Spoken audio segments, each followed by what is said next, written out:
Thank you all for coming. And I thought what we do this evening is I'll just talk maybe for about 45 minutes. It might be a little longer on basically an overview of what the book's about, what Tibetan yoga is about, how it differs from other forms of yoga, and then we can have hopefully a lot of questions and answers and festivities follow. I would just like to ask beforehand, are there people here who are not so familiar with the Tibetan Buddhist world in any way? Pretty much everybody has a background in the Tibetan Buddhist world. Okay, good. That will make sort of things easier. So what I really want to focus on and what the book tries to do is to, as you know, from the exposure to the Tibetan Buddhist world, we hear, the Dalai Lama, there are monasteries, monks, we know a lot about the monastic tradition, but we know less about the yogic tradition. And the yogic tradition of Tibetan Buddhism is really, was drawn from the pre-existing Tantric Buddhist tradition of India that began moving north across the Himalayas from the 7th and 8th centuries. But what happened in the process, and as we'll see, like for example the figure on the right, Virupa, one of these Mahasiddhas, these 84 canonized the originators of the lineages within Tibet, were actually radically dismissive of monastic regulations, for example. So it's ironic in a way that, let's say, Virupa, who was the founder of the lineages that became the Sakya tradition in Tibet, which is still actually, the hierarchs, as you know, of the Sakya are non-celibate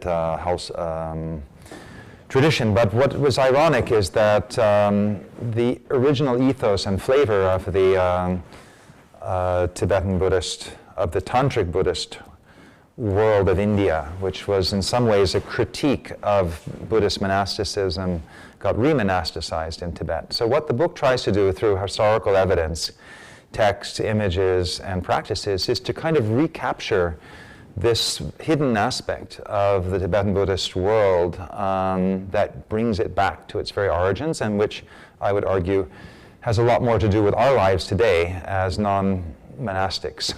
And so the aspects of Tibetan Buddhism and Tantric Buddhism that attract us are the very aspects that were connected with the original teachings of the Mahasiddhas, such as we see here on the right. And so I'll start, going through that with the images. So Virupa, who was this 8th century figure, a Mahasiddha, founder of the so-called Lamdre, the path and the fruit tradition, connected to the Vajra Tantra that we see there on the image of the Buddhist mandala to the left. And this is the dancing, basically the dancing Buddha form in union with Nairatma, the selfless one. And so this is this incredible colorful iconography that we all associate with Tibetan Buddhism and Tantric Buddhism, and which is often hard to reconcile with a monastic lifestyle. So that's what I want to talk about tonight.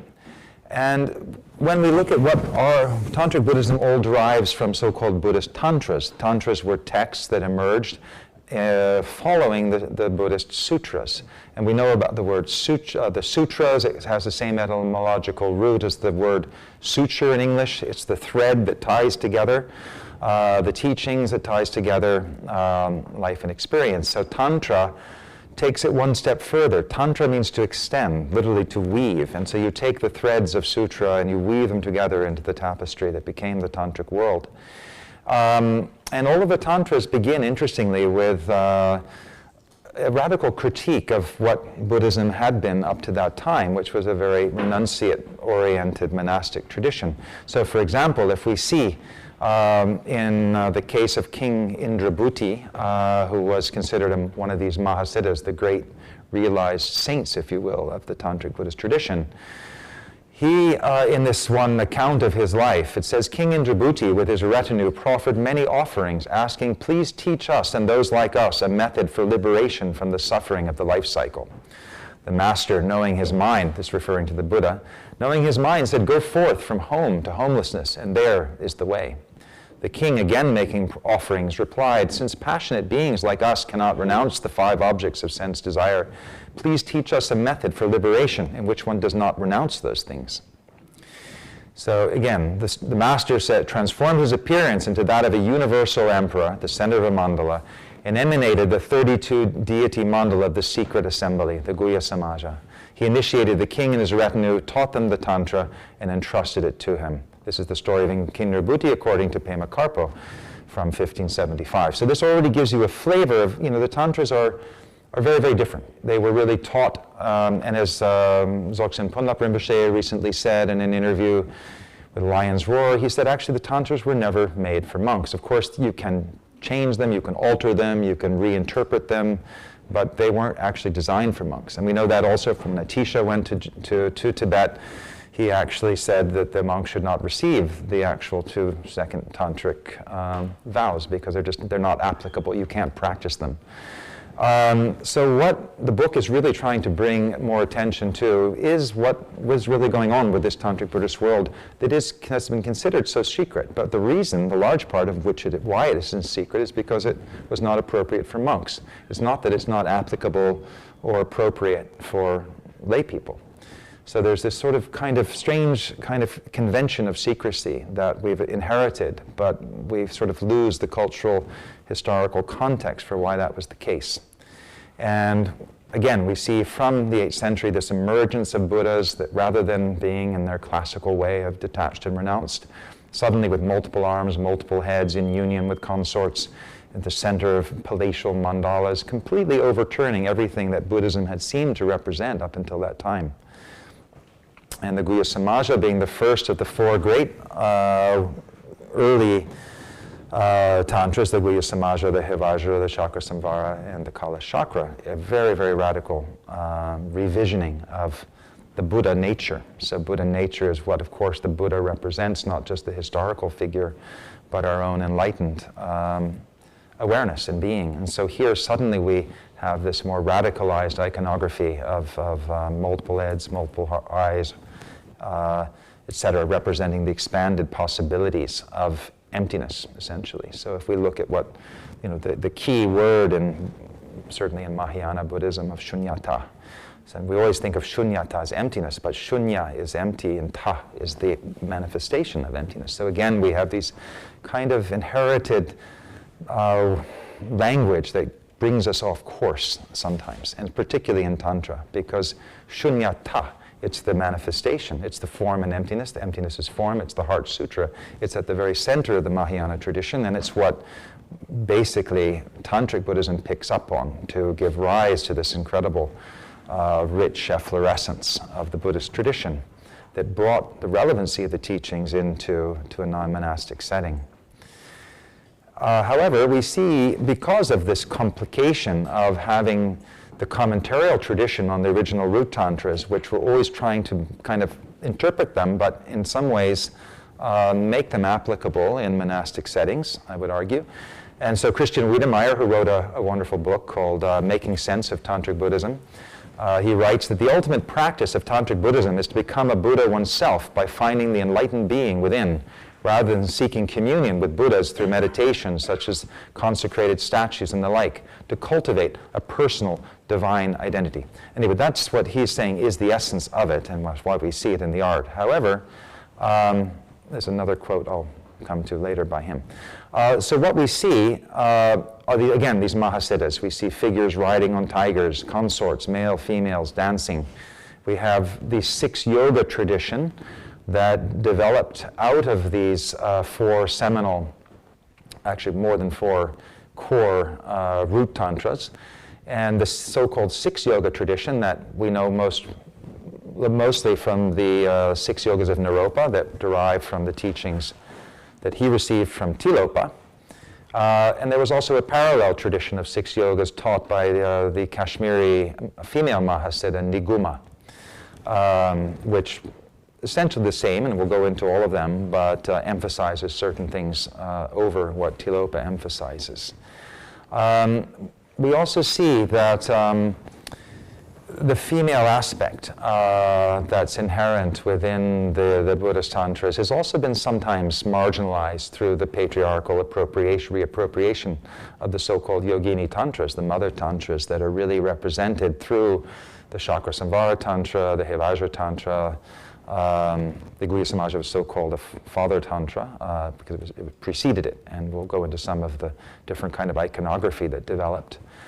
But essentially, in the whole base, and this is actually a female Siddha that you can see here meditating under a tree, and that's on the cover of the book.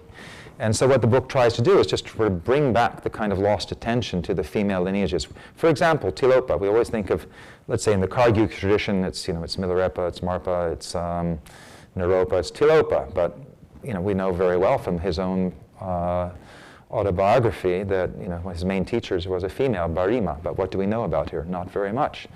But the lineage prayer stops at the last male figure. So this is what I'm hoping the book is going to sort of open up, this whole idea of the kind of the lost history and origins of the Tantric Buddhist tradition, bringing it back to its female roots. Here we have in the Maitreya Upanishad, we also see that even in what we often think of as classically Buddhist also has its exact parallels in other Indic traditions or Hindu traditions, certainly in the Upanishadic tradition. Mind alone is samsara. Strive to purify your thoughts. What one thinks, one becomes. This is the eternal mystery. These things were shared between Buddhist and Hindu traditions. Also from the Maitreya Upanishad, like a lamp stirred by a subtle breeze, the one who dwells among the gods blazes up. The one who knows this blazing knows unity and duality. That one comes to the single abode. So again, from that we also see that what will become the core of the so-called inner Tantric Buddhist tradition of the tumo, the blazing and the melting, the inner fire, already has its own kind of language in pre-existing traditions. And so what the book also looks at is a lot of this interweaving of the Shaivite and the Buddhist traditions to give rise to Tantric Buddhism. We also see in, for example, the last of the great Buddhist Tantras, the 10th, 11th century Kalachakra Tantra, with a long commentarial tradition, this whole idea of the human body and the cosmos. And we talk a lot about nadis and prana bindu, the salung tigli in Tibetan, this idea of chakras being essentially receptor points in the body which connect us to the cosmos. And more we see, even, for example, the latest research is starting to show the capacities that the human mind and sensory apparatus has for perceiving things beyond what we normally perceive. And in that sense, we are interwoven and interconnected with the cosmos, and that's certainly what the core yogas of Tantric Buddhism are trying to bring about. And in this process is this initial stage of pratyahara, this involution of the senses in order to give rise to an interior world of vision, symbolized by the peacock feather below. This is from a wall painting in the Dalai Lama's, the sixth Dalai Lama's private meditation chamber that was created around 1700 in Lhasa, behind the Potala Palace. And again, this rise of the Yogini Tantras being the final efflorescence, if you will, of the Tantric Buddhist tradition, where you began to have other elements that came into it that were different. So, for example, on the right, we see in the Yogini Tantras, suddenly unlike the Guhya Samaja Tantra, the so-called Father Tantras, where the figures are in erotic union, multiple-headed, multi-armed, but they're still sitting like Buddhas. Suddenly now the Buddhas get up and dance, and the emphasis on the female Yogini, Matrika, mother traditions of India becomes very, very apparent, and it's very clear just through the language of the Yogini Tantras in Tantric Buddhism how much was exchanged and shared with the Shaivite Tantric tradition in India. And we see here one of these yoginis on a 64 Yogini temple in Orissa. We see here a kind of transformation of the Buddhist goddess Kali into Troma, Krodha Kali on the right. So again, a wonderful interweaving of the Shaivite and the Buddhist traditions to give rise to something really new. It was really the avant-garde of Indic religion through this whole Tantric world. And what the book explores somewhat, but it's something I hope that will become an area that a lot more will focus on, is the degree to which we know about Padmasambhava, often called Ugyen Rinpoche, the one who came from Udayana, this realm at the very northwest frontiers of India. This is supposed to be, according to the tradition, where the Tantras emerged from, the Yogini Tantras in particular. This is also an area where there was a very strong cult of Dionysus long before Buddhism arose in this area. And we have evidence of that from the 3rd century BC, when Alexander the Great even comes through, recognizing earlier waves of this Hellenic culture. There's a lot of archaeological evidence in the upper Swat Valley, north of Gandhara, the so-called viniculture. There's these great stone vats where wine was pressed. There was theater, classical aspects of what we understand from the early Hellenic Dionysian tradition. And even more importantly, and I don't have images of them here, there's been more recent research finding the prototypes of the Siddha iconography, and particularly of an image that looks exactly like what the classic image of Padmasambhava became, and Padmasambhava, of course, being just the most well-known of these Mahasiddhas. But if it's in fact the case that he comes from this Swat Valley in Udayana, this is a place where East and West basically had met long before even Alexander traveled through. And if we look at, although we know that there were 14 or 1,500 Buddhist monasteries in there when the early kind of Islamic invasions began to occur and destroyed them from around the 6th century. And we also know that in that whole diaspora of the monks who were from these Mahayana monasteries, a lot of them would have fled up to the upper valleys of the Swat region, which is where there was essentially a Dionysian culture. So it's interesting to speculate, and even more interesting to try to find archaeological textual references for this possible genesis of what we now call Tantric Buddhism as having been in part a result, at least in its earliest manifestation in the northwest frontiers of India, partly a consequence of this Hellenic interface with a Hellenic tradition. And we can see that, for example, on the right in this stone image from Swat Valley, a standing Buddha below, and then a classical kind of so-called pagan scene from ancient Greece of a couple, of an amorous couple. So in a certain sense, here they're still separate, but they're still in the same frieze. We see the renunciate Buddha, and we see the erotic couple, but it's not portrayed negatively. And we see the same thing on temple pillars in Nepal, for example. But this mixture, how eroticism became merged with a so-called renunciate tradition is quite interesting. Particularly if we try to understand what was the evolution of the so-called Yabyum iconography that's essentially the kind of heraldic form of Tantric Buddhism. And we think of Padmasambhava and his later manifestation, riding on a tigress with his staff. Here we have Dionysus riding on a leopard with his staff. So there's not too much of a stretch to think of this element of. We also see here from a metal plate from the 2nd century AD on the northwest frontiers of India of what appears to be Silenius, who was the teacher of Dionysus, shown with his kind of pot belly, with his riton drinking wine, being served from a bowl of some sort by a female figure.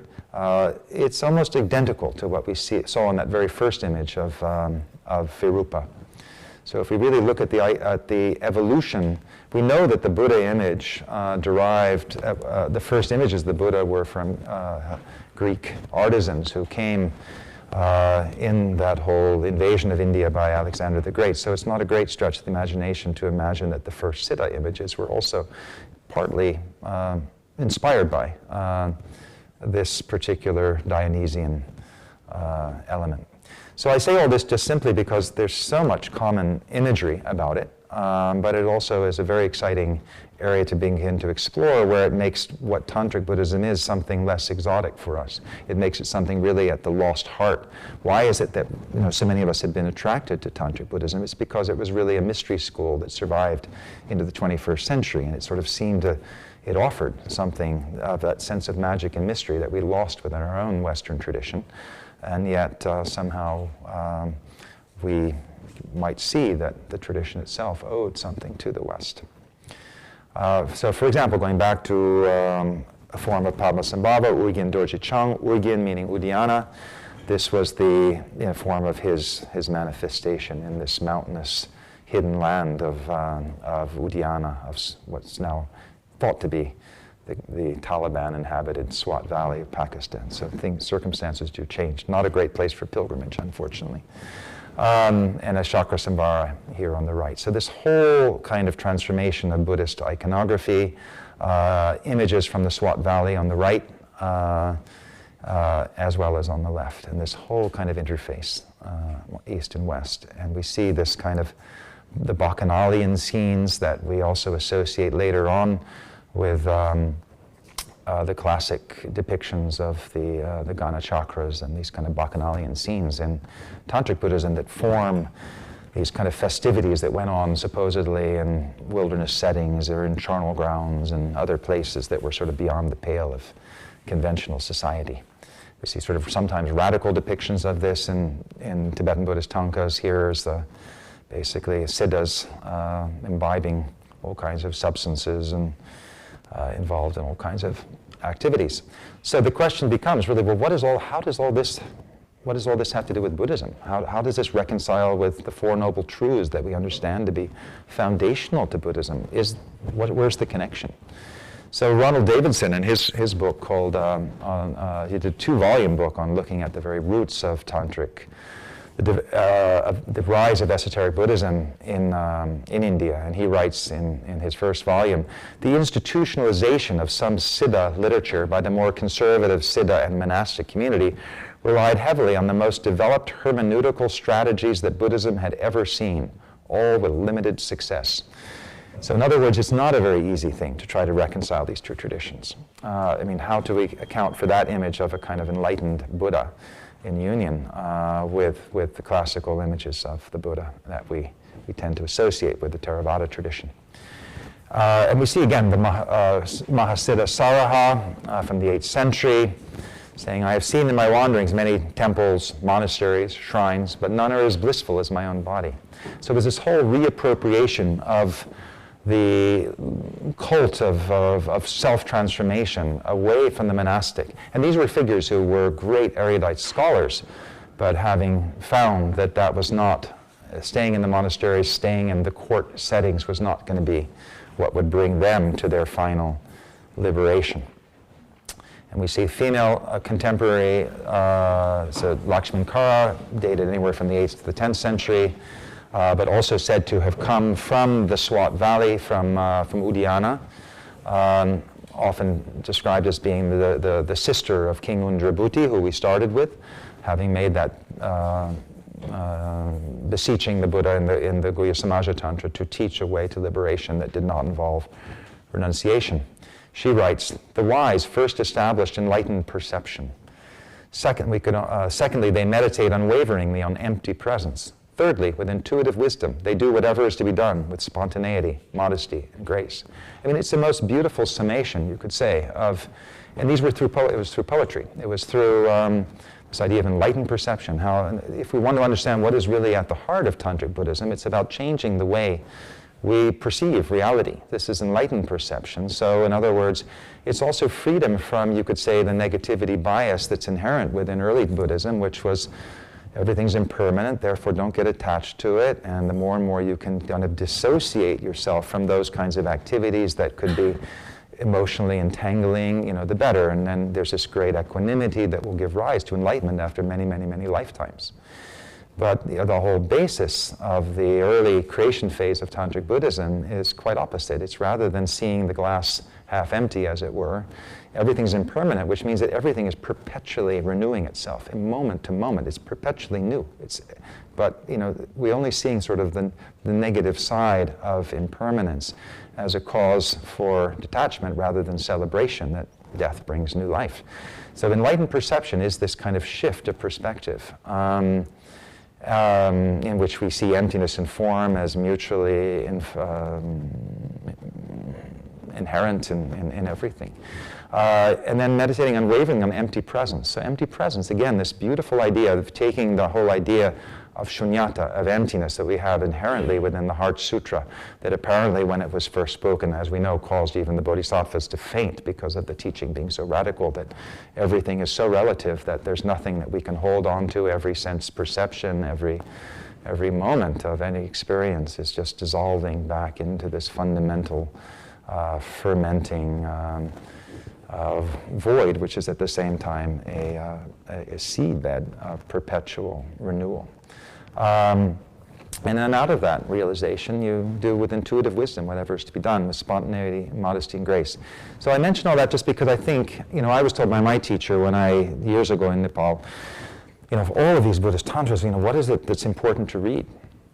And he just looked at me and he just said, if you can understand them, just read the poetry of the Mahasiddhas. Nothing else, everything else is secondary. Everything else is...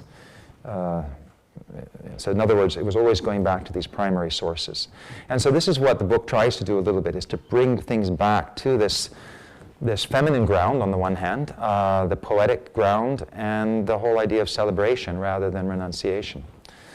So again, we talked about Mahasiddha Niguma, Naropa being the ones who are most known about for the so-called 6 yogas, that as Tilopa said when he taught it to Naropa, he said he drew these 6 yogas. He drew the yoga of inner heat of Tumo from the Vajra Tantra. He drew the teachings of consort practice of sexual yoga from the Chakrasambhara Tantra.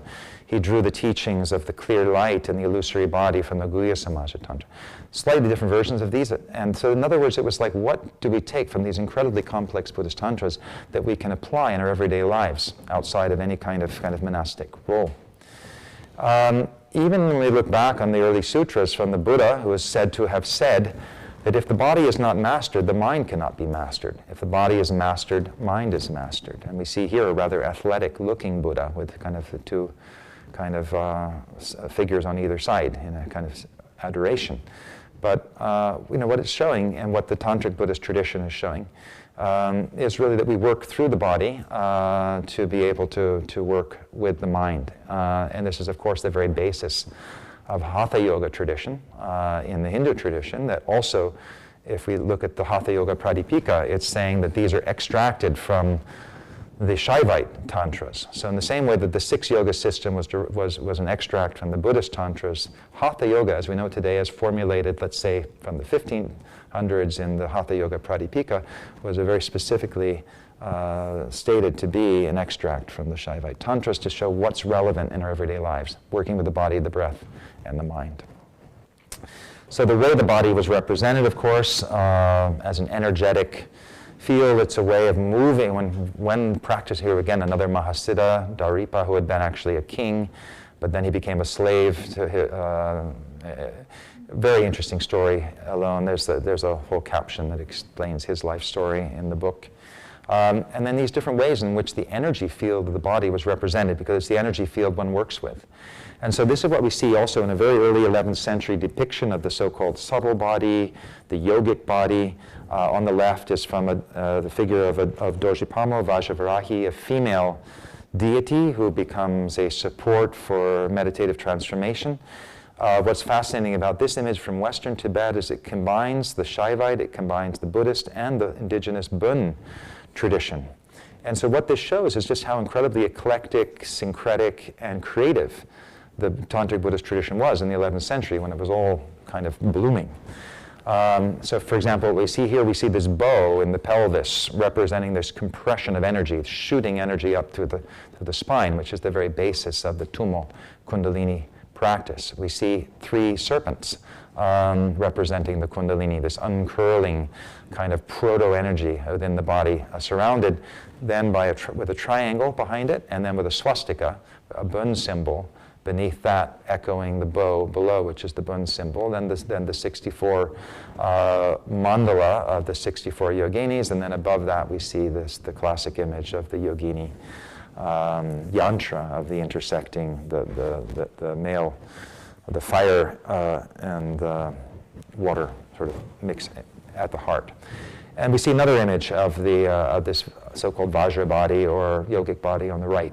This idea of moving away from a kind of anatomical, physiological reference to recognizing the body as a field of energy. And that's depicted in many ways in other kinds of depictions. That we see here, for example, in the Lukang murals of a Buddha, but then these energy channels in the body being the way in which that's achieved. So we see, I'll skip through some of these, but this is looking at some of the early roots. Well, how do we understand this whole system of nadis, of currents of energy, flows of energy through the body? Where did they come from? We do know that there's a lot of research that's been actually spearheaded at SOAS University by James Mallinson and others, showing that what they're now calling the source text of the Hatha Yoga tradition is an 11th century text called the Amrita Siddhi, the perfection of immortal nectar. And this is the first text that describes actual physical movements for causing this nectar to flow from the top of the head, the pineal gland, however we want to understand it, as it's aroused by the solar fire in the pelvis associated with the feminine. But we also see even and this is what's so fascinating, is that their research has shown that this was clearly a text that was created in a Vajrayana Buddhist context, and a lot of the language, very clearly indicates its Buddhist, so-called Buddhist origins, and yet the outcome of that Amrita Siddhi practice is to achieve the mind of Shiva. So Shiva, in its earliest conception, before we associate it with the Hindu god, it just means pure awareness. So that's actually the meaning of Shiva. It's consciousness purified of any kind of defiling kind of ego, persona, mentation, and just the pure radiant awareness. And that was Shiva in its original conception in the Shaivite Tantric context. So even this was a text canonized in the Tibetan Buddhist tradition that preserves this idea that it's almost using Shiva as a kind of yidam, if you will, a tutelary deity that you identify with, and yet it was clearly the basis for all of the subsequent Tummo practices and Trilkor practices. And you see the origins of this in the Kubjika Tantra, the Shaivite Kubjika Tantra in India. Here we see Kamjika Devi, we see Tripura Sundari. These are all the kind of Tantric, Shaivite imagery that was deeply influenced the latter phase, the so-called Yogini Tantra phase of Tantric Buddhism. So I'm giving some emphasis to that. The book doesn't go into this in great depth, but I find it quite fascinating to just see that this was a common heritage. We see it in India today or Nepal today. We're so interested in the West and saying, well, is this Buddhist or is it Hindu? Or is these are in some ways artificial categories. At that time, these siddhas, we know there were many they're revered within the Shaivite tradition, they're revered in the Buddhist, and we know in families in Bengal or Nepal, some will follow Shiva, some follow Buddha. These were deeply syncretic and interrelated. We know in Bali where they call it Shaiva Buddha. They call it, this is Shaivite Buddhism is their tradition in Bali. So again, it's these artificial, it was really what worked. It was what is it that can transform the mind and the body and bring us the desired results. So here we see these incredible Yogini temples, which are essentially architectural mandalas in India, open to the sky. And in a way, these were the prototypical, you could say, spaces in which Tantric Buddhism found a kind of architectural reference, rather than, let's say, the classical viharas of Buddhist monasticism. And we see these whole mandalic symbolism. We see these charnel grounds which were places of essentially, to move beyond hope and fear, dealing with and assimilating if you think of it in Jungian terms, the products of the subconscious mind that we normally keep at bay. So just even thinking about such spaces was a way of moving into another reality. And this whole dialogue that then occurs throughout Tibetan Buddhism between the monastic and the yogic. And here we see in a wall painting in In Bhutan, just again, it just sort of epitomizes this kind of, these two syncretic aspects of the tradition, the monastic on the right and the yogic on the left, characterized by long hair and earrings and the meditation belt that we see recurringly in the yogic tradition. And the Vajra Tantra. We know that in the Vinaya system, the Buddhist monasticism, monks are not meant to have, certainly aren't meant to dance, not meant to sing, but they're not even meant to see it. They're not meant to have anything to do with entertainment. Tibetan Buddhism became a little more lenient, but if you look at traditional Theravada Buddhist cultures, it's pretty radical.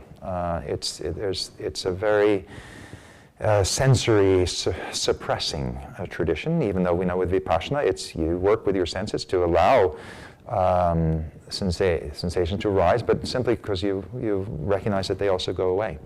Nothing to be clung to. There's 15 instances in the Vajra Tantra where it says the yogi must sing and dance. This gives you a whole, this is what we think of as sort of the foundation of the Yogini Tantras. So a whole shift occurs in the way Buddhism presents itself. It reimagines itself from the 11th century onward.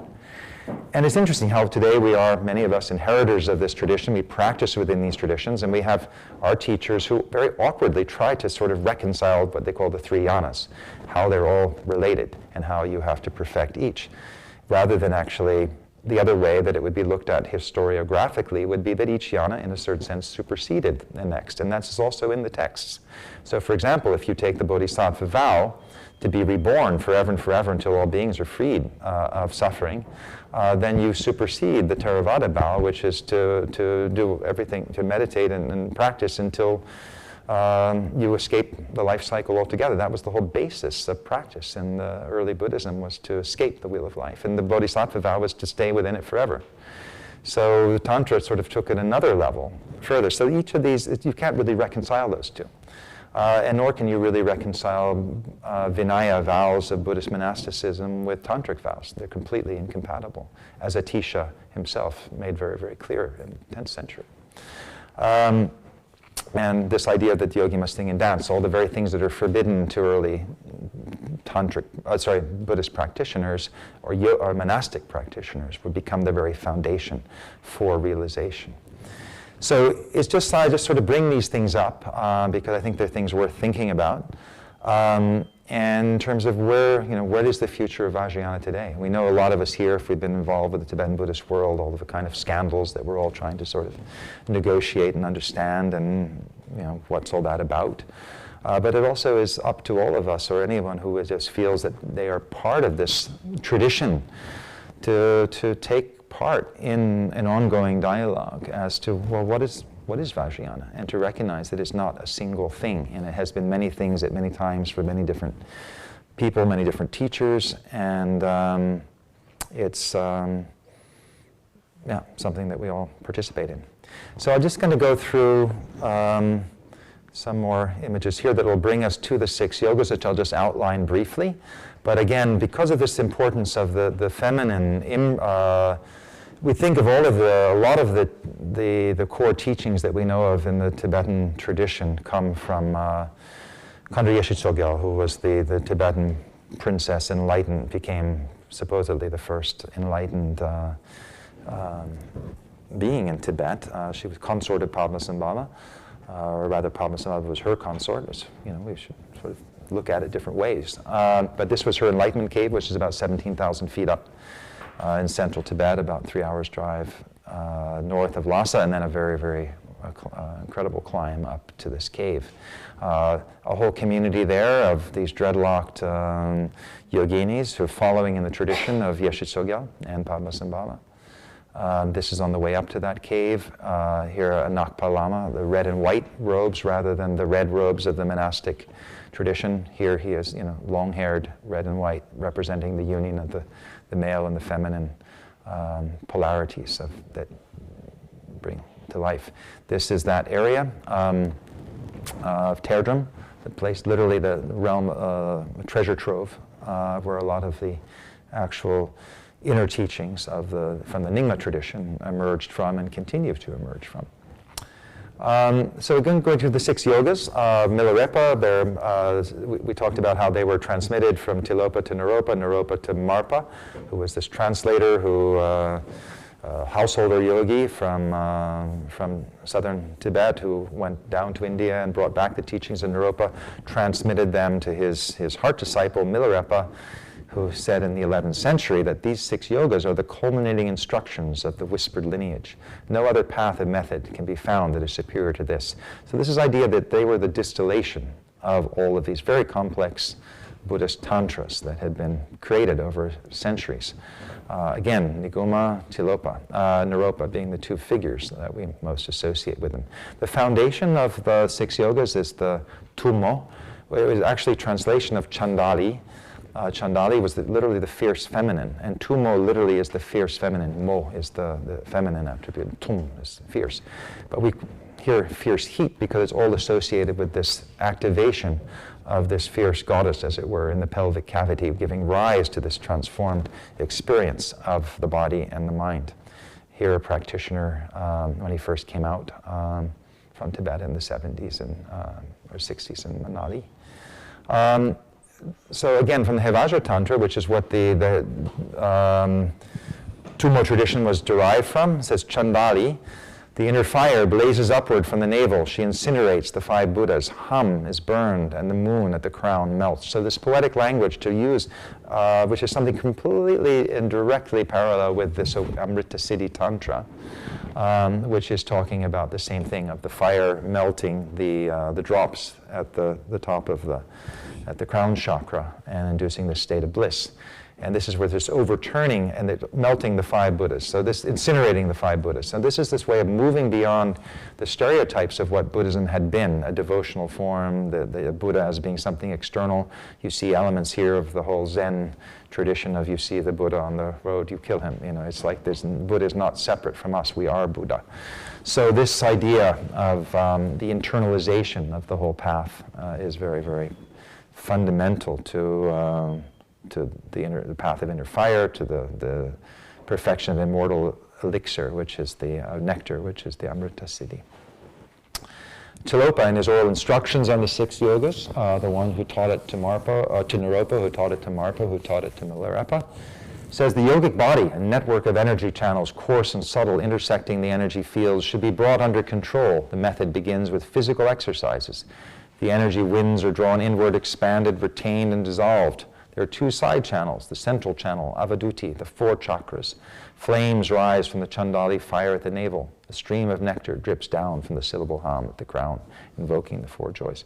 So the book goes into a whole chapter called Incandescence, which is really going into the origins of and the practice of this particular practice of Tummo. And these are just some examples of that tradition, which is the foundation, if you will, and there are different postures associated with it. This idea that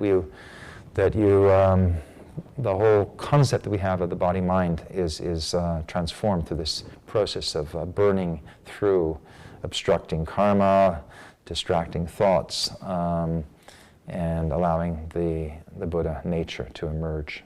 We saw that before in this idea of the subtle body being represented in a number of different ways. Here we see it in the path of Tummo. You have self-visualization as the goddess Vajravarahi, who is shown here with these different centers, the chakras on her body. And this idea that you're incinerating these Buddhas because you're releasing them into fire and light.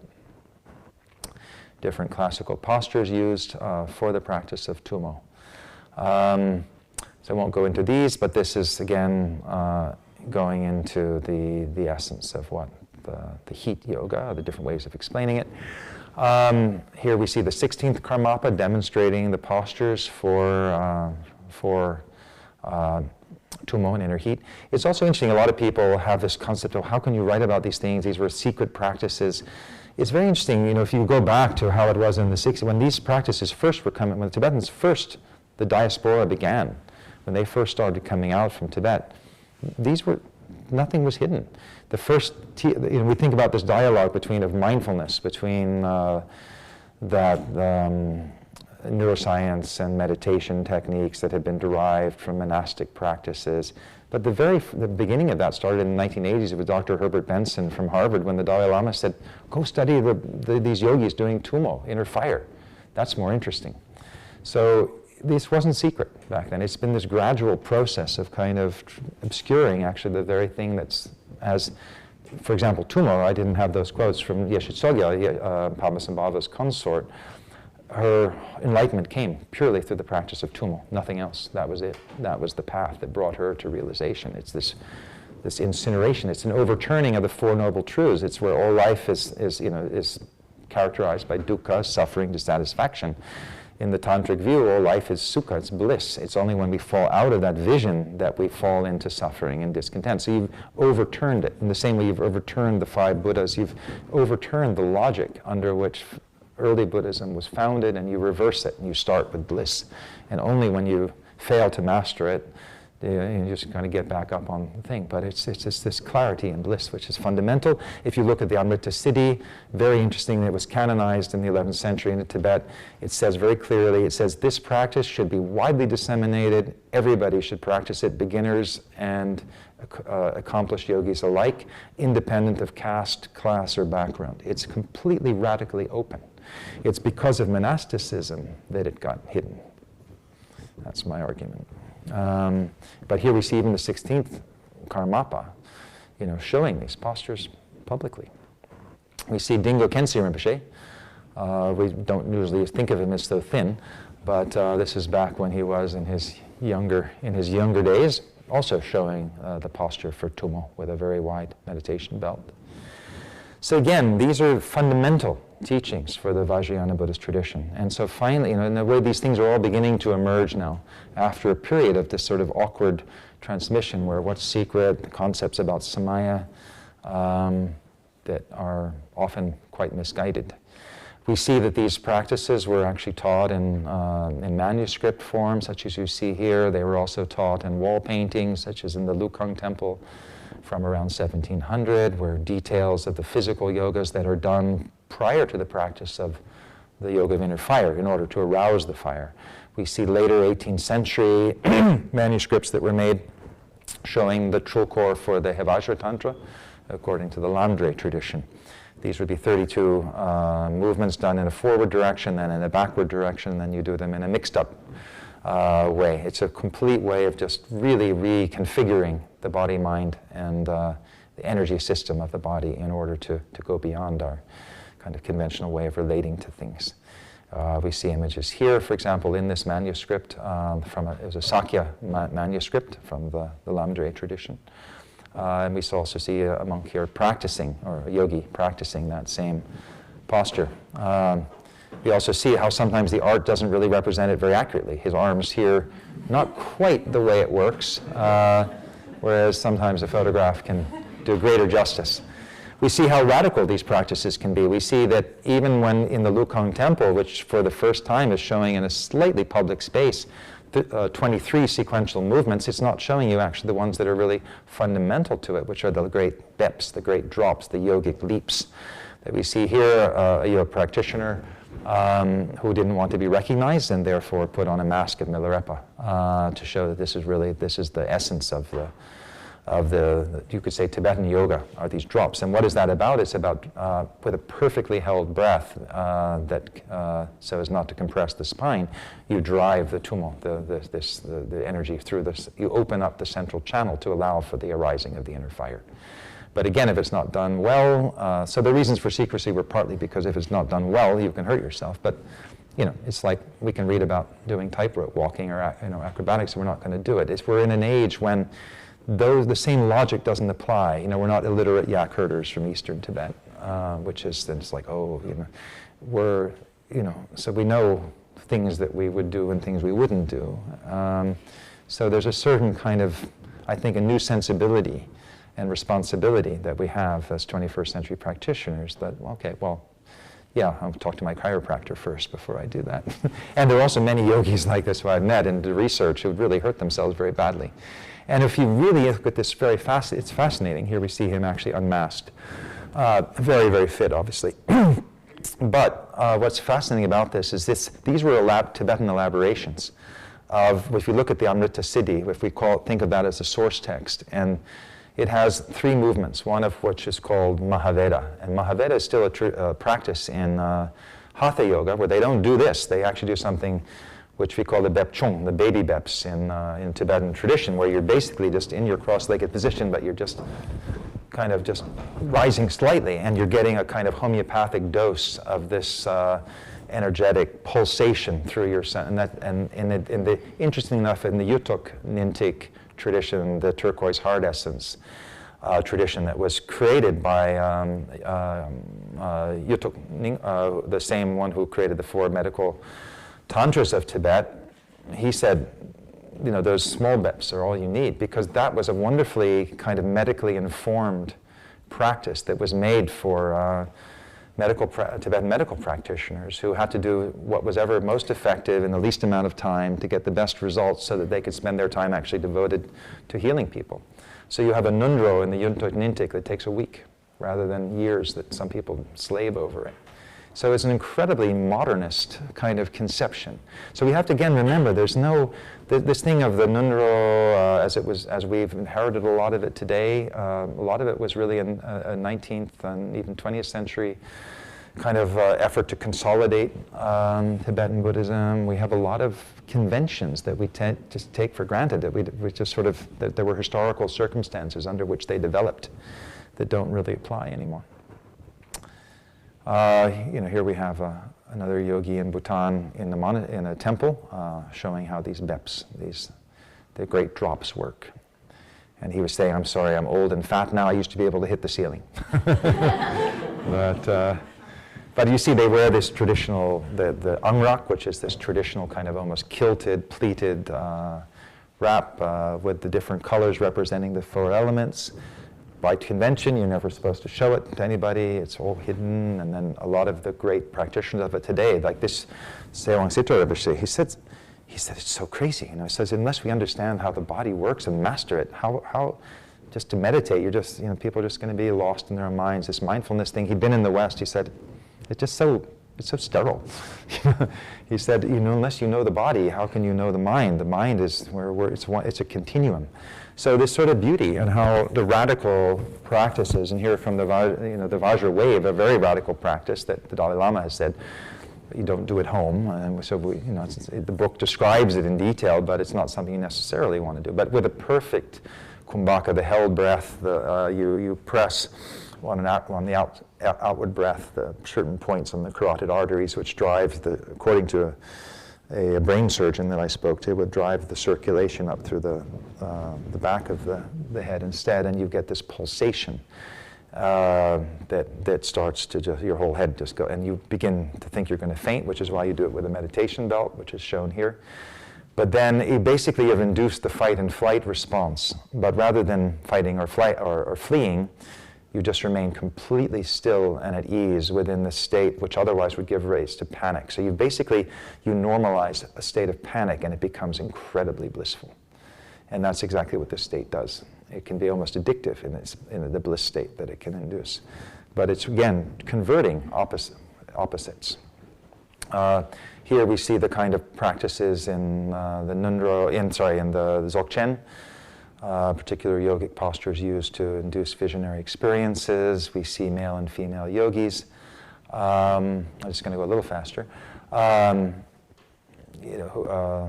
India on the left, in Tashijong, and in the right, Anirik-sang with her disciple.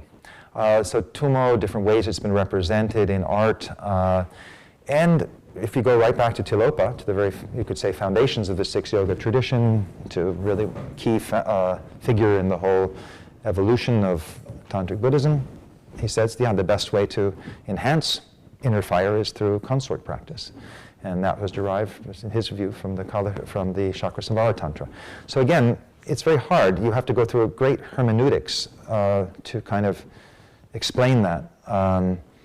As reconcilable with monastic vows. So this is just part of the complications that I hope that the book sort of introduces. It's sort of a challenge, you could say, to our inherited tradition, to okay, well, how do you reconcile these things?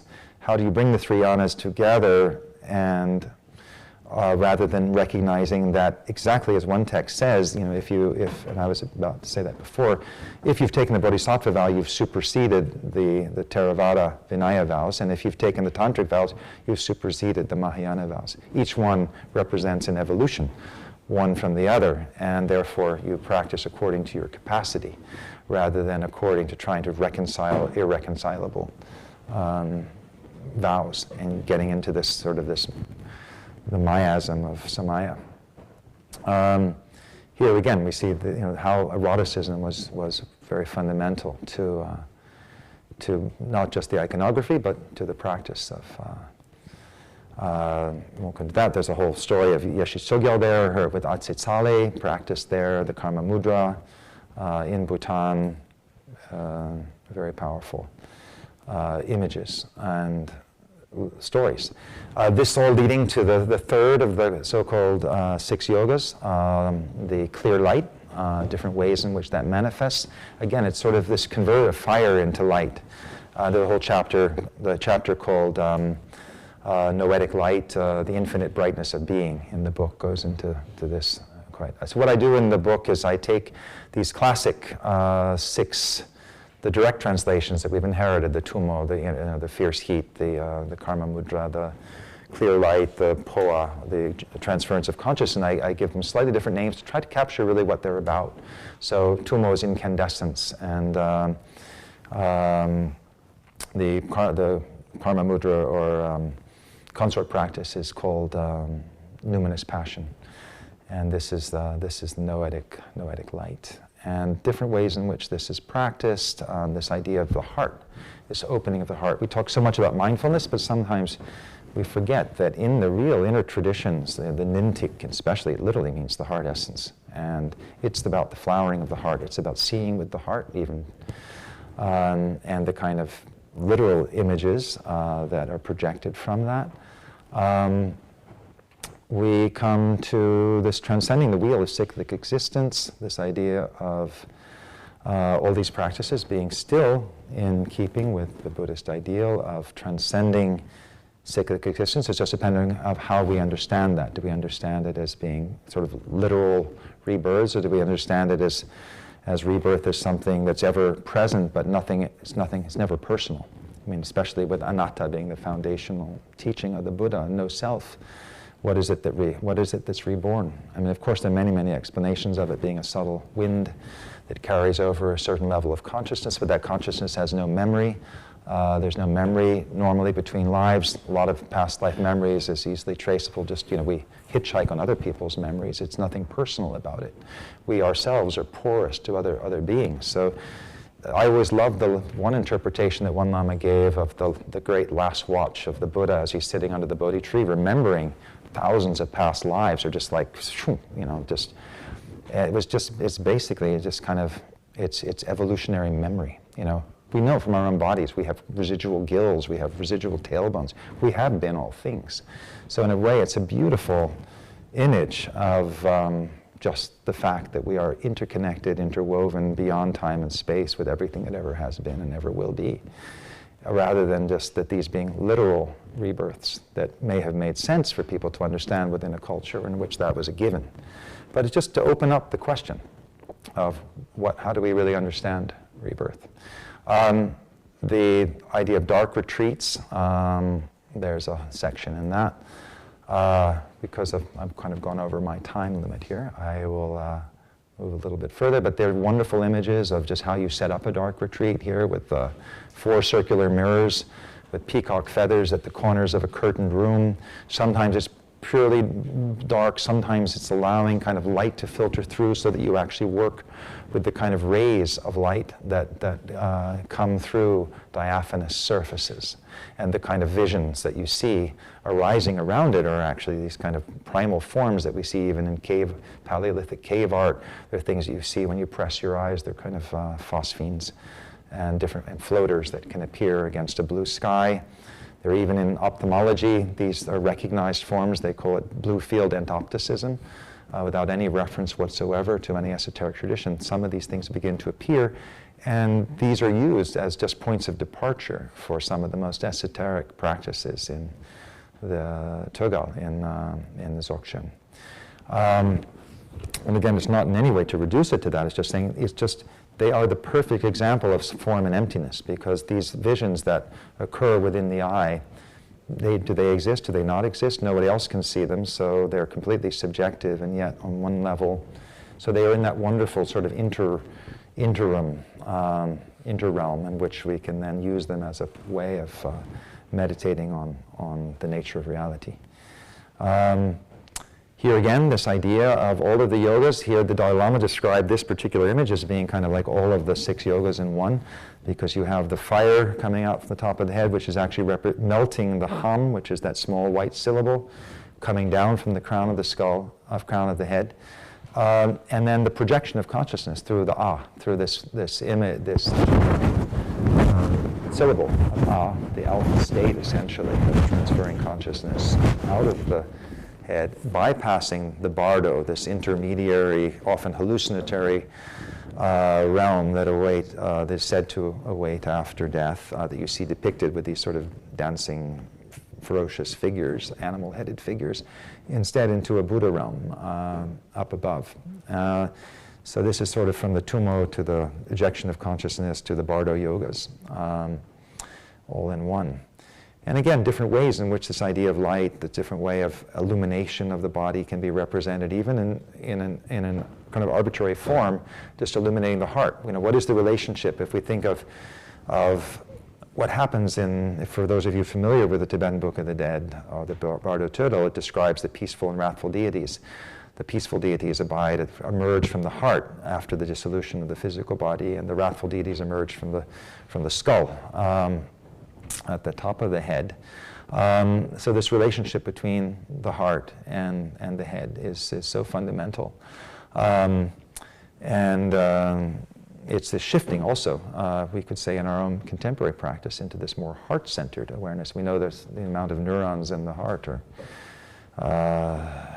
yet to be sort of taken fully into account by what neuroscience has a much easier time measuring what happens in the brain. But this whole sense of this movement from, you could say, what does the Buddha represent for us? This movement from ego identification, thoughts, emotions, feelings, personhood, into this kind of transpersonal light body that we see here depicted in this wonderful detail of a Bhutanese scroll painting. And this whole kind of inversion of the way we see things here, depicted also in a wonderful detail of reflexive vision from the Lukang temple, of a yak's eye appearing in space, and a quizzical yogi almost gazing at it as if it's his own vision projected outside, reflecting back at him. Practitioners of these in Bhutan today, almost more than Tibet, but in nature, how nature becomes a support for practice. Here again, an image from the Lukang mural, but shown by a contemporary practitioner, by a waterfall, where you merge the practices, merging with the sound of the 5 elements. So here, merging with the sound of water, in order to free ourselves from the kind of egoic identity that we normally identify with. Again, I'll just skip through some of these. But again, it's the sense of play, the sense of experimentation. So if you want to sort of think what happened in that sort of movement of early Buddhism into Tantric Buddhism, we go from kind of passive observation and introspection into a kind of more radical experimentation. A sense of play comes back into the game of enlightenment, if you will. For example, even just the way breath is worked at, as we know, the kind of breath awareness that Buddha taught, and according to the Sutric tradition, was just paying attention to the breath as it comes, as it goes, as it disappears, as it dissolves. Nothing to become attached to, but nothing that you alter. But we also know, just simply from, contemporary even sports psychology, just how much more happens. And that's, of course, what was developed into mindfulness-based stress reduction and mindfulness-based cognitive therapy, just passive observation of the breath. But so much more happens when we work with the breath dynamically. And so, which is why some lamas have now, even in their basic working with the Kapalbhatis, with the dynamic bellows breath that we have from the Hatha Yoga tradition, and just, it's a way of pointing out, Sokni Rinpoche, for example, used to teach that as a way of pointing out Rigpa, was having everybody just hyperventilate, and then, and you're already in another zone. So it was experimental. And here we see different ways in which even Dzogchen, which we think of as a very much just purely mind transmission, had very, very profound physical practices originally taught as the Dzogchen Nundro. So the foundational practices of Dzogchen were very physical. You had this very quite challenging so-called Vajra Posture that you see here, where the body is held in an isometric form with a visualization and a held breath until your body just collapses, and you go up and up until your just body completely, and then you lie in open air, basically like a corpse pose, as you would have in Hatha Yoga, but with your eyes open and pure lucid awareness, and then you meditate. So you exhaust the body to enter into a state of pure consciousness. Often practiced in remote wilderness settings, like the figure here. Alex Gray, for example, creating a kind of more contemporary rendition of it, contrasted with a traditional one. And then the meditations on light that are fundamental to the Dzogchen transmission. And so this is what the book ends with a chapter called Primal Radiance, which is really about Dzogchen, but bringing in these aspects of the physical practices that were traditionally taught and are still taught, but sort of somewhat undercover within the Dzogchen tradition in traditional contexts, like in Bhutan. So you have these physical practices as part of the so-called Korde Rushen, separating samsara from nirvana. And that's what then leads very naturally into these more visionary practices that you see also depicted here. So the book sort of ends with that, with trying to understand the relationship of this dialogue that's occurring between science and Buddhism and yogic practices versus just more, you could say, quietistic, contemplative practices, to understand, what Vajrayana Tantric Buddhism will be in the future. So I'll end with that, where again, it's always been a process of expansion and contraction, elaborating on tradition and then bringing it back to its core. So even Tilopa, when he taught these 6 extracts of the 6 yogas from the 6 yogas, he brought it back actually to even 6 core principles of Mahamudra, which as far as he said, override even the 6 yogas, which was just simply to let go of what was past, let go of what may come, let go of what is happening now. Don't try to figure anything out. Don't try to make anything happen. Relax right now. Awake. And that was, in a certain sense, the whole key into the Mahamudra, which was the Dzogchen, which is the great perfection, which all of these elaborate practices of Tibetan Yoga, in a way, are all striving for. And I'll just end on that last one, which is from the Zen tradition of Basho's Narrow Road to the Deep North, which is, do not seek to follow in the footsteps of the wise, seek what they sought. And I think that's sort of a spirit that we want to always keep with us, even with great devotion and loyalty to our teachers and traditions, but always to take it further, which is certainly what we can see the whole history of Tantric Buddhism having been 1,000 years ago. So why should it stop now? Thank you very much.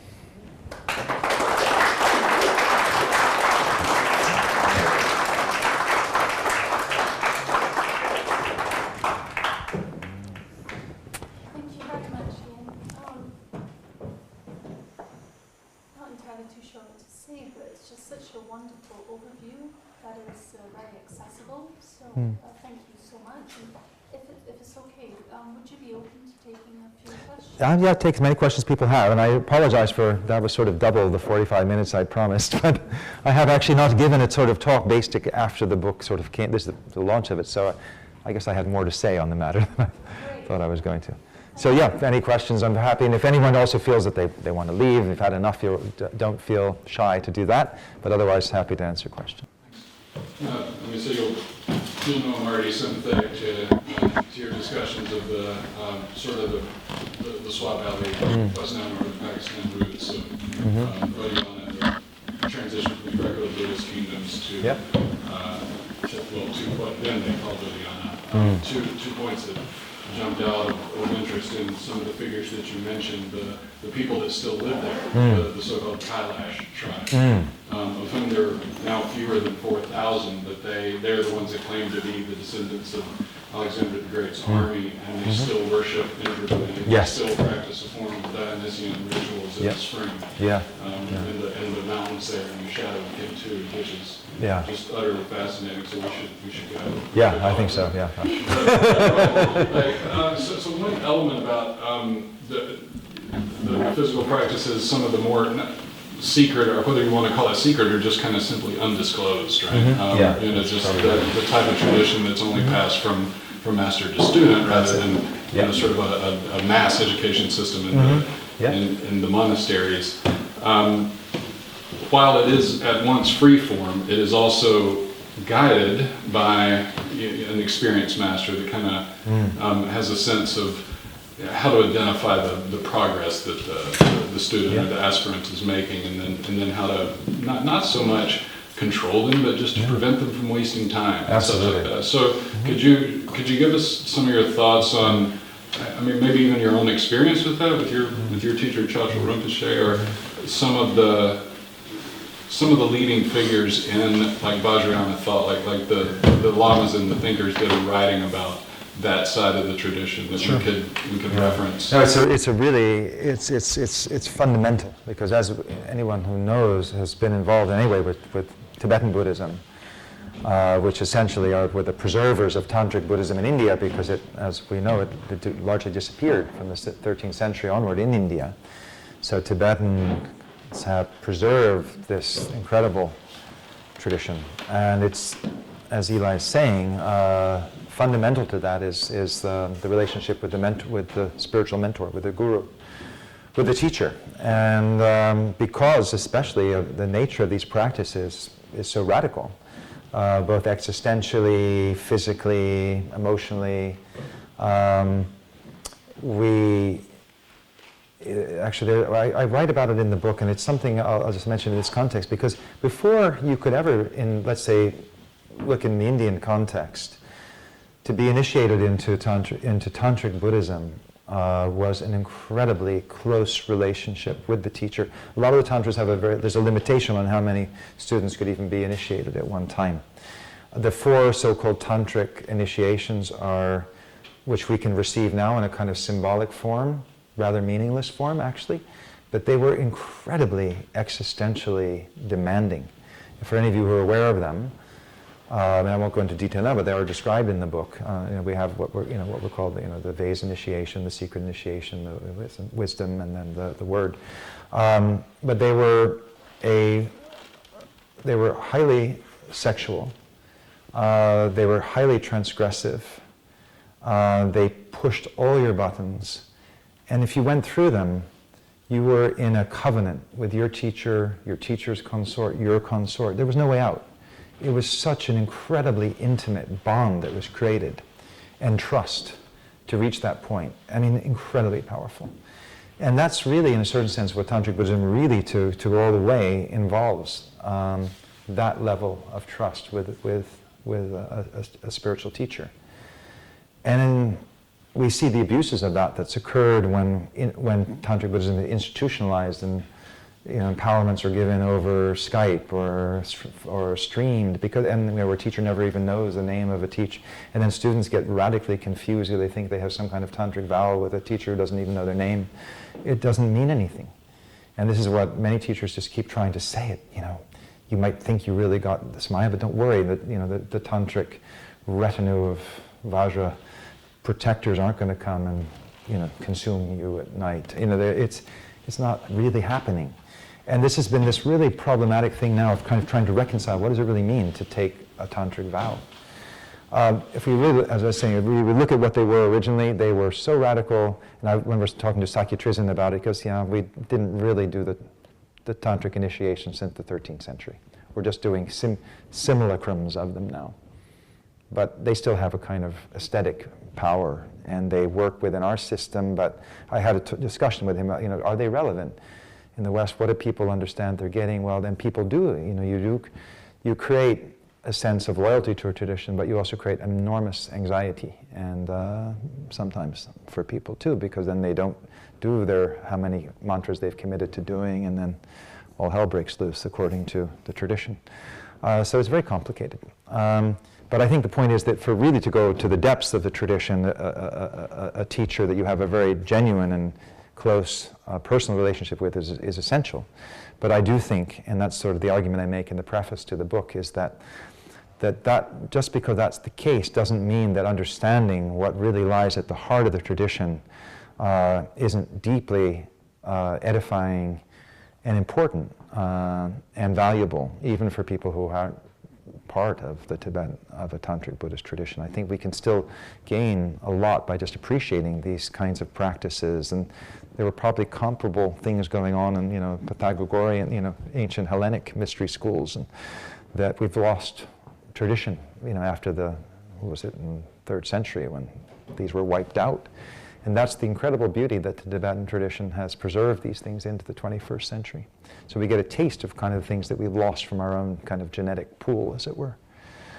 But so the guru thing is very important, but it's also important that we not fall into some kind of trap. As one person said, I've been in this Tibetan Buddhism so long, but I just feel like I'm just a pawn in a cultural preservation act. So I just throw that out as a radical view that somebody had after their 30 years of doing all this. I just think I'm just trying to support a culture that is beautiful and incredible, and yet and was in danger of being lost because of the Chinese invasion of Tibet.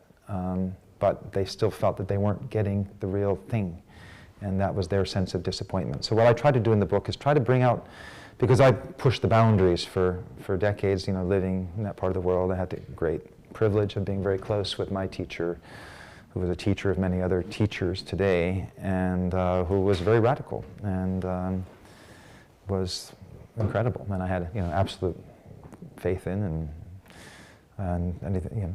It was a classic position, but there was never nothing remotely like betrayal, and which some people have suffered from today. And so this is something where there's a great reconciling that has to happen with the tradition, and to understand tantric vows and to understand the role of the teacher.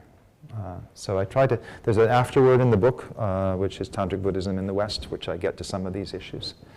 And I think they're important to think about. Yeah. Yes? So following on a little bit from that question, I just wonder what your thoughts are on the importance of doing preliminary practices before sort of considering these more advanced practices, because of course that is also part of tradition, isn't it? And sort of but it's late tradition. I'll just a couple, again, different teachers teach differently, and so obviously in the end it's really about what your teacher says. But if we really look at the history of the Nundro tradition, the 100,000 this and this is a rather late tradition. It was a way of trying to consolidate. It never existed quite that way. There were different kinds of forms of preliminary practices according to different lineages. There was more variation, and they became deeply standardized, from the, actually partly through this Rime movement in Eastern Tibet, highly standardized. They were also standardized within the transition of the Kagyu lineage from a yogic, non-celibate, rather radical freewheeling yogic tradition, because of it got split through Rechungpa and Gampopa, one taking it totally yogically and one taking it who had been a Kadampa monk and had to kind of reconcile all these radical practices. And then the Nundro became a way of trying to create a filter for people to go through so that they would have a stability to do the more radical practices if they were able to go through the hoop, as it were, of 100,000 of so-called, it's a beautiful system. And there are many teachers who say Nundro is, you only need to do Nundro. Nundro has it all. So they say rather than preliminary practices, it's foundational practices. And you just do that foundation every day and that's reach enlightenment. So there's that view. And there's also the view that, I remember when I did the Nundro, just say, for the record. But it was very interesting, and different teachers taught differently. And I think I can say without betraying things, when I talked to Dingo Khyentse Rinpoche, for example, about it, because I was told, to do the Dzogchen Nundro before the outer Nundro. And then Khyentse Rinpoche said, yes, well, of course, the Kordei Risshin is everything, but in the future, people will ask you if you've done Nundro. And it'll be really, you'll have difficulties if you haven't. So can you please? So I did 2 intensive retreats to do the Nundro, just simply to, and of course it was very valuable. And maybe it was what allowed the Kordei Risshin to be more effective. I don't know. But I'm saying all these things now because I think it's important to see the diversity of opinion that exists within the tradition. And I remember talking to Chatra Rinpoche about it too. I'm telling him what Dingo Khyentse Rinpoche said. Yeah, he says, "You think Milarepa did 100,000 prostrations? No, he was doing Trulkor. He was building towers and dismantling because Marpa was so sort of rough on him. And Nundro is individual ultimately, and he was just sort of in a teasing way because I was going a lot into this hidden land of Pemaka in East Tibet. He said, "That's Nundro." So Nundro is existential, and they became standardized and systematized for very good reasons in Tibet at a certain time in history. But we've inherited this, and then lamas who we deeply respect, who are actually very westernized, are on a fence about it, and they get very confused themselves. One moment they'll criticize the tradition, the next one they try to figure out how can we take this system and spread it out over 10 years. And then which people never get to the next thing because you just because it takes so long to really do it unless you have the time and opportunity. So I would say that Nundro is like the haiku, the koan at the heart of the Tantric Buddhist tradition, because there are so many different ways you can look at it, and if you go, the most highly revered teachers will, if you give them the opportunity, will cut through it. But it all depends in the end on a teacher that you trust to work with. So I would say it only makes sense if you're doing that in the context of a teacher that you have faith and trust in. And that's true for some of these other 6 yogas as well, I would say. Yeah. Could you talk a bit about the use of plants and herbs in your tradition? Yeah. There's a chapter called Potent Solutions in the book, which is looking at the history of the use of psychoactive plants in the Buddhist Tantras, and there's a lot of evidence for it. It's textual, so it's not imaginary. There's a book recently, I haven't actually seen it yet, called, what's it called? Psychedelic plants in Buddhism or whatever, but a lot of that is just sort of based upon sort of inferences from iconography, but this is all, what I wrote about in the book is text-based. So there's a use of datura, there's certainly use of cannabis, there's certainly use of a number of different substances that were used in different ways. The Mahakala Tantra, for example, has a lot of indications of it. It's also there in the Vajra to a lesser degree. There's also in the life story of Yeshe Tsogyal, talks about how Padmasambhava fed her all kinds of intoxicating plants to just test her mind, to see if she could handle the kind of hallucinations that would arise. Anyone who's had a challenging psychedelic experience can know what that would mean. That you kind of have to sort of go through it, and then you come out the other end. It preconditions you to be able to handle adversity in a different way. And at the same time, there can be the incredible beatific vision of just complete numinosity. And then, of course, the outer critique of it is that, it's just one glimpse of an experience. It's nothing to do with the rigor of actually regular practice. But we also know just from neuroscience, one breakthrough experience, you've already preconditioned you've opened up a channel, as it were, in your mind. And so to actually dismiss the value of it, which these early tantras don't do, but sometimes later teachers do, I think is to actually ignore the evidence within the textual tradition of Tantric Buddhism. And I think it's interesting now that it's in that sense beginning to come back, and to see. I know but I know many people who are very advanced practitioners, doing dark retreats with microdoses with LSD, for example, and found that their practice has, gone through the roof. And they still seem very stable. So I'm just telling you, that's I get reports. But I know but of course it can all go wrong. So this is the thing. And so it's like all of this, that we're talking about a tradition that played the edge of things. And that's why, in a sense, I tried with the book to be honest about the tradition, which was, it wasn't safe. It's exactly what the Vajra Tantra says famously. It says, for what other people can be a source of, distress and confusion, for the Tantrika brings release. So in other words, and even as Dingpo Khyentse Rinpoche, as Dzongtse Khyentse Rinpoche said, you really have to examine whether, if you're a Buddhist, whether you really whether you want to be a Tantric Buddhist. Because just read the Vajracchedika and read the Vajra Tantra, and then decide, the root Tantras, and then decide whether you really want to practice Vajrayana. Maybe you'd be better off practicing a different form of Buddhism if you find yourself, because they're radical. And they do involve pushing the mind beyond its comfort zones in order to expand it, but sometimes with notable risks. And that can happen through the physical yogas, it can happen through the substances that are sometimes have been used.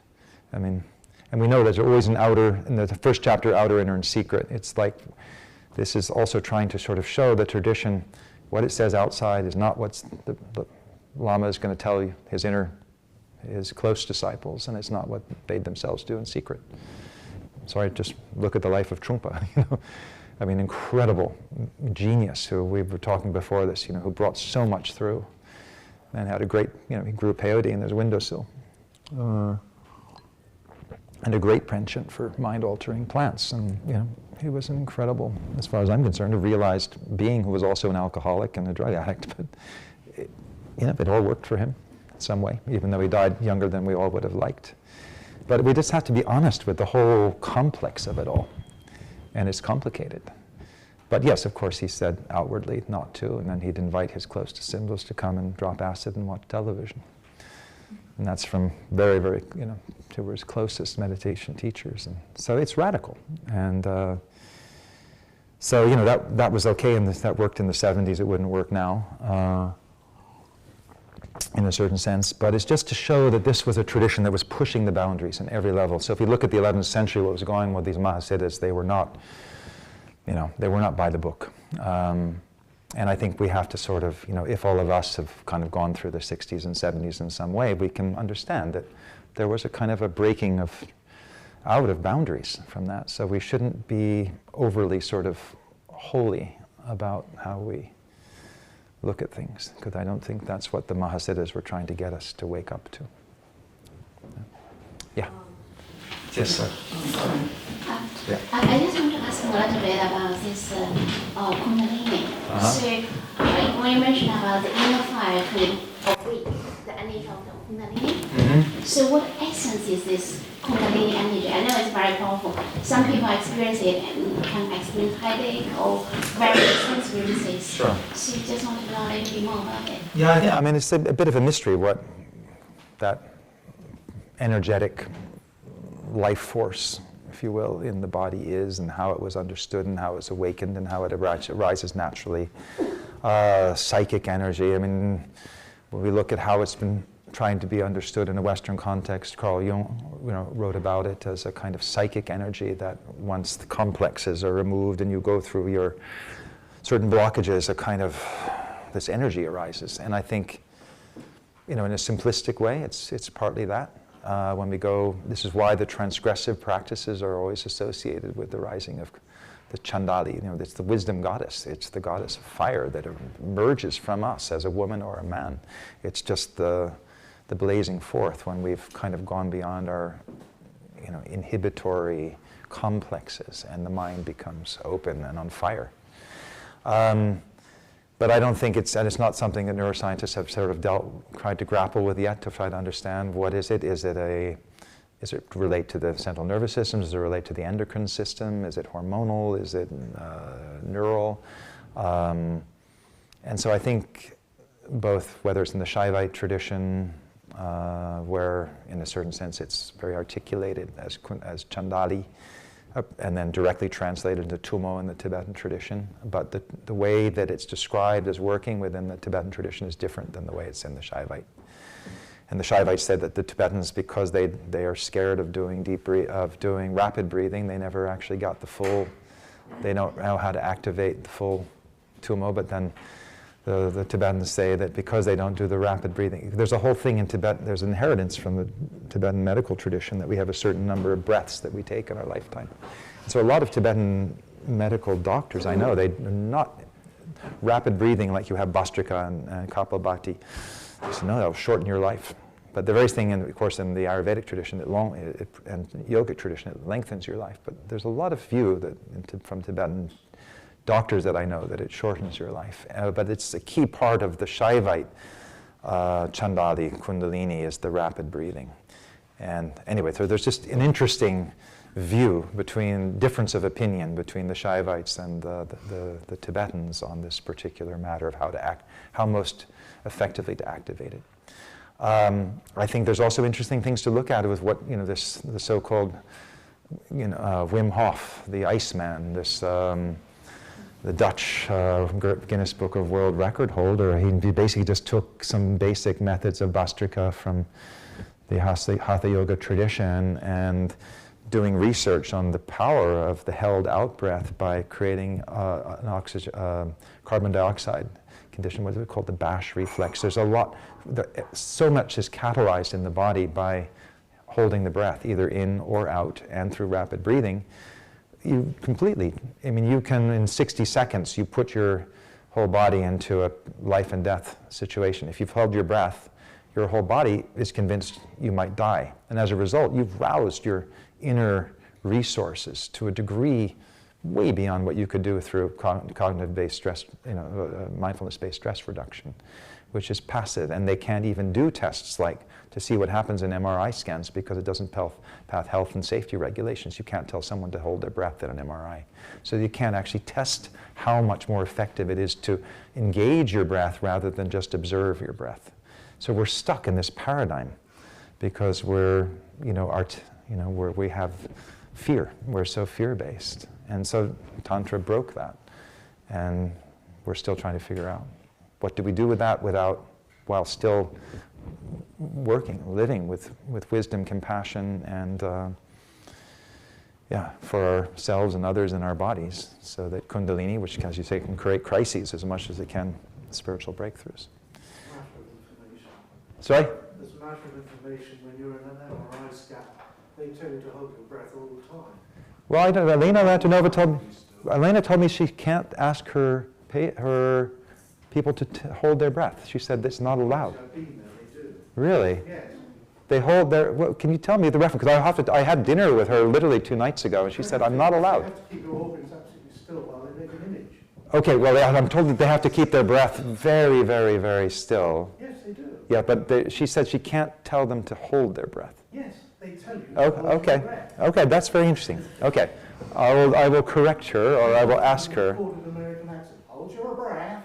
Okay. This might be the difference Well, between a medical context and like a treatment Okay. or a medical testing context and an academic research context. Yes, okay, that may be a difference. And there also may be a difference of, let's say, we're not going to do a 5-minute kumbhaka, radical breath hold, maybe. Typical of an MRI scan. Yeah, but anyway, but now, of course, with PET and things like that, things could be measured more actively. Anyway, that's not my specific field, but thank you for the comment, and I will actually bring that up more. But the point is, I think that's just held just to keep a stillness, but in terms of how to bringing the body into a fight or flight response, which is really clearly what's happening with the so-called Wim Hof method, and then immersing yourself in ice water immediately to completely shock your system, is doing something else and probably not very inimical, a little bit inimical to testing on that level. But I think this is the point. There's a lot of energy is being released, and they've been given beautiful, colorful, iconographic forms in the Tantric Buddhist tradition, the Tibetan tradition. But what we're really dealing with, is it what Sigmund Freud called, the libido? Is it what Jung called psychic energy? Is it what we the Shaivites called Kundalini. You know, obviously all these things intersect, but what's wonderful is that we are in an age when these things are increasingly being looked at, examined, and cross-examined, so that we begin to understand what they are, what they can do for us, how they can potentially be engaged in a therapeutic and even spiritual context, and how they can be supported, and what kind of practices we might be doing that don't do very much, actually, but are still within a nice package that might just keep us in the same old game for far too long, lifetime after lifetime of transpersonal reincarnation. So, any other thoughts? Yeah. When it comes to the tantric consort, can it be homosexual as well, or is it always by definition heterosexual? As far as I understand, I mean, that's obviously a question I think even Trungpa was asked and others, and I think the yab-yab thing has been complicated. I think in terms of the tradition, as far as anything I've ever seen textually, it's always heterosexual. I've never seen, but who knows? I mean, we go back to, as you say, to the Hellenic roots of these things. Things may not have been so simple. The definitions that were given are never simple. Just like we know what wine was for Dionysian tradition was never simple. This was wine that was, had stuff in it too. Wine was just the carrier. The Sura, they say, they had one text, early text from the Northwest, they said, yeah, unless your wine has cannabis in it, it won't give you the desired effect to be able to do this practice. Very clear. So we also know that, just like beer was in the Anglo-Saxon tradition, it was brewed with all kinds of substances and far more potent than hops. So the point being is, who knows really what was happening in the Gana chakras, in the Yab-yum context of practice. And I think, again, we shouldn't be beholden necessarily to, just because a text said something very poetic and creative and incredibly avant-garde. I mean, we're so selective. The 5th chapter of the Kala Chakra Tantra doesn't get translated, and that's the one that basically tells you it's not for monks. It was a lay tradition. It goes into about the elaborate completion stage practices, and you never hear about that when the Dalai Lama gives the Kala Chakra Initiation. It just seems so complicated, no one's ever going to do it. You take it as a blessing. But it's incredibly, the essence of it is something you practice very, very easily within a household or yogin context. And the same is true with so many of these things. They've made complicated so that we sort of take them out of reverence, but thinking that we can't actually ever apply them. And that to me seems unfair. And also we just remember that, as I was saying, these things were creative. And, I'm sorry, the other thing, like Vajra Tantra. I mean, my God, if you go into the Tantra, the chapters that aren't translated in a lot of these Buddhist Tantras, it was all wizardry. It was about how to destroy your enemy. It was love magic. There was not that much, it wasn't all heart-based. So we're very selective in how we, the Chanda Maharoshna Tantra, only 8 chapters have been translated because the other ones are so transgressive that, you don't even want to really read them. So we're talking about the Buddhist Tantras as a whole. It was the whole thing. It was as dark as, a lot of the so-called, the Buddhists will tell you, the Hindu Tantra is very dark, but, well, just read some of those excluded chapters from the Vajra. So I'm just trying in the book to just open up these doors of we all need to get honest with because why not? What an incredibly beautiful tradition that's given such art, such practices, a sense of continuity with ancient wisdom, magic, and power. But we should do it with full awareness. Otherwise, we're not Buddhists. Where's the awareness? Any further comments, thoughts, reflections? Questions or comments? Is anybody hungry or thirsty? Well, if you have refreshments, we could just, we can continue informally and... We're relaxing. So if you could just join in and say thank you so much, Ian, for your explanations, for your time, and for producing this book and being with us here tonight and sharing this. that would be very good. We have some books that are ready and waiting to go and to be signed. We also have a few refreshments, and we have some wonderful momos which are provided from yak bites. So Ian, please, thank you so much, and thank you all.